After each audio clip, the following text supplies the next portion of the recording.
শীতের মরশুমে বড়দিনে উপহার পেল পথকুকুররাও। ঠান্ডা থেকে বাঁচতে নতুন ঘর হলো ওদের। বারাসাতের এমনই অভিনব উদ্যোগে নিতে দেখা গেল এক স্বেচ্ছাসেবী সংগঠনকে। এখন থেকে এই ঘরেই থাকবে ওরা, ফলে ঠান্ডার হাত থেকে মিলবে রক্ষা। আগামী দিনে পথকুকুরদের জন্য এমন উদ্যোগ জেলার অন্যত্র নেওয়া হবে বলেও জানিয়েছেন পশুপ্রেমীরা। মাঝে মধ্যে রাস্তায় চলাফেরা করার সময় দুর্ঘটনার কবলে পড়ে পথকুকুরা। এর ফলে প্রায়ই মৃত্যু হয় পথকুকুরদের এবং তাদের ছানাদের। আবার অনেক সময় দুর্ঘটনার কবলে পড়ে গুরুতর আহত হয়ে রাস্তাতেই পড়ে থাকে অনেক কুকুর। তাদের দেখাশোনার কোনো লোক থাকে না। আর এই পরিস্থিতিতে পথকুকুরদের নিয়ে কাজ করা এই সংস্থা এবার ঘর তৈরি করার কাজ শুরু করেছে, যেখানে পথকুকুরদের রাখার ব্যবস্থার পাশাপাশি খাবারের ব্যবস্থা করা হবে। এর ফলে দুর্ঘটনায় কুকুরের মৃত্যু অনেকটাই কমবে বলে মনে করছেন পশুপ্রেমীরা। নিরীহ প্রাণীগুলোকে বাঁচানো যাবে বলে আশা তাদের। পাশাপাশি এই কনকনে শীতের হাত থেকেও রক্ষা পাবে তারা। বড়দিনের সকালে বারাসাত থানায় এই পথকুকুরদের ঘরের ফিতে কেটে উদ্বোধন করলেন বারাসাত পৌরসভার চেয়ারম্যান অশ্বিনী মুখোপাধ্যায়। এছাড়াও উপস্থিত ছিলেন বারাসাত থানার ভারপ্রাপ্ত আধিকারিক শুভ্র সান্যাল সহ স্বেচ্ছাসেবী সংগঠনের অন্যান্য সদস্যবৃন্দরা।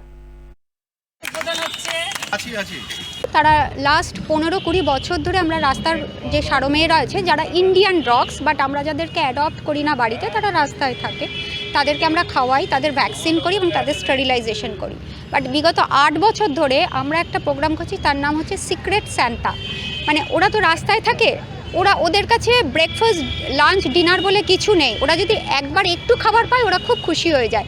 So we become a Santa Claus for them. তো রাত্রির 12টায় আমরা বেরিয়েছি, একটা ছোটা লরি ভর্তি 300 কেজি খাবার নিয়ে রাজারহাট, সেক্টর 5, চিনার পার্ক, এয়ারপোর্ট, কুকুরেরা রাস্তায় কুকুরে ঘুমাচ্ছে ঠান্ডায়, আমরা তাদের সামনে প্লেটে করে ভালো খাবারটা দিচ্ছি। তখন ওরা না জাস্ট আমাদের দিকে অবাক হয়ে তাকিয়ে থাকে। মানে they can't even think that ওদের সামনে একটা প্লেট ভর্তি ভালো খাবার কেউ দিতে পারে, কারণ মানুষ ওদের মারে। Secret Santa for them. আর টোটালি আমরা 500 কেজি চালের রান্না করেছি। রান্না করে কাল রাত 12টা থেকে শুরু হয়েছে। আজকে সারা দিন আমরা বারাসাতের বিভিন্ন রাস্তায় এবং সেক্টর 5, রাজারহাট, চিনার পার্ক, এয়ারপোর্ট, উল্টোডাঙ্গা পুরোটা যত কুকুর আছে আমরা খাইয়েছি। দেখুন, এটা অভিনব উদ্যোগ নয়। আমি বারাসাতে দীর্ঘ 10-15 বছরেরও অধিক আমি নীলাঞ্জনা, অর্পিতা, শর্মিলা বা যারা আছেন ওদের একটা দীর্ঘ অধ্যাবসায়। এটা তো একদিনের বিষয় না। আজকে বড়দিন, প্রতি বছরই ওরা ওদের জন্য একটা অনাড়ম্বর অনুষ্ঠান করে থাকেন এবং সময় পেলে আমি মাঝে মাঝে ওদের সাথে আসি। আর বারাসাত পৌরসভা একথা বিশ্বাস করে যে সমাজের প্রতিটা স্তরে কাজ করতে গেলে সবাইকে নিয়ে করা উচিত।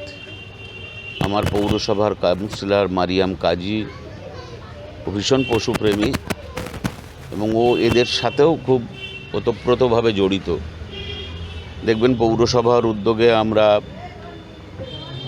ভ্যাকসিন করছি, আমরা স্টেরিলাইজেশন করছি, ওষুধের গরমকালে জলের প্রয়োজনে জলের পাত্র দেওয়ার ব্যবস্থা করি এবং সেটার সব কিছুর পেছনেই কিন্তু ইন্সপিরেশান হচ্ছে এই নীলাঞ্জনা, অর্পিতা, শর্মিলাদের এই সংস্থা।